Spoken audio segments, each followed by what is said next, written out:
brace yourself for a cinematic resurrection. Guillermo del Toro's latest project breathes new life into a timeless horror classic. And trust me, this isn't just a retelling.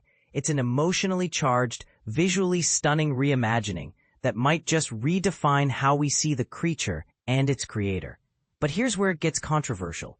With del Toro's signature love for monsters, a love he's demonstrated in films like Pan's Labyrinth and The Shape of Water, it's fair to ask, does this adaptation challenge or reinforce our traditional notions of good and evil? The story kicks off in an icy, disaster-stricken Arctic setting where a lone, cloaked figure, who turns out to be the creature, emerges amid a desperate ship rescue.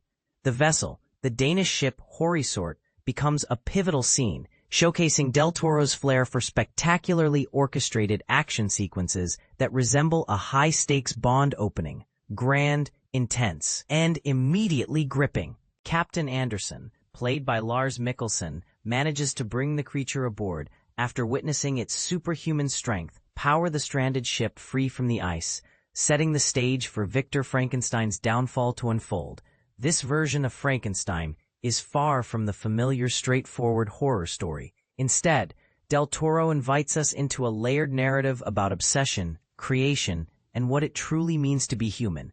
Victor, portrayed passionately by Oscar Isaac, is a narcissist whose desperation to craft life from stitched-together human remnants pushes him to the brink.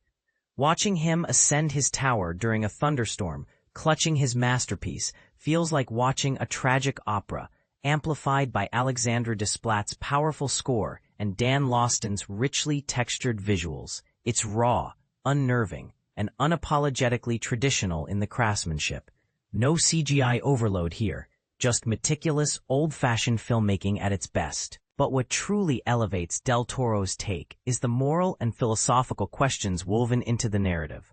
Why is Victor so obsessed? What does his creation represent? Artificial intelligence, hubris, or perhaps our own darker impulses?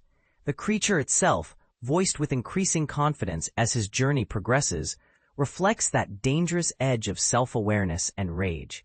Jacob Elordi's portrayal offers a different kind of nuance for him, more than just a monster. He becomes a symbol of misunderstood beings fighting against the labels people impose.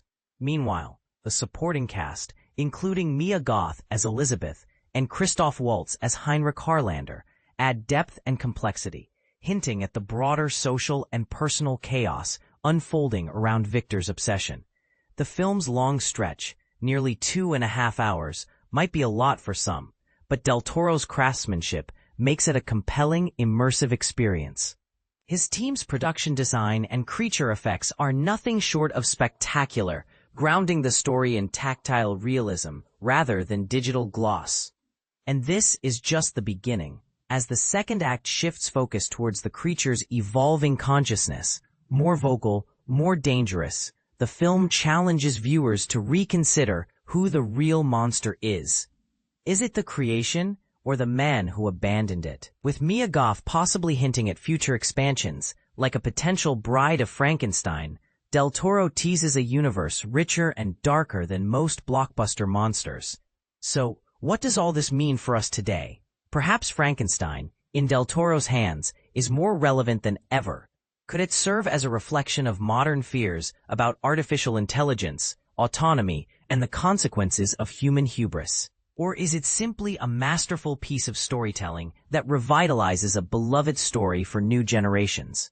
Whatever your take, it's a film that sparks debate. Are you ready to delve into a timeless story that questions who the real monsters are, and perhaps find that they're not so different from us?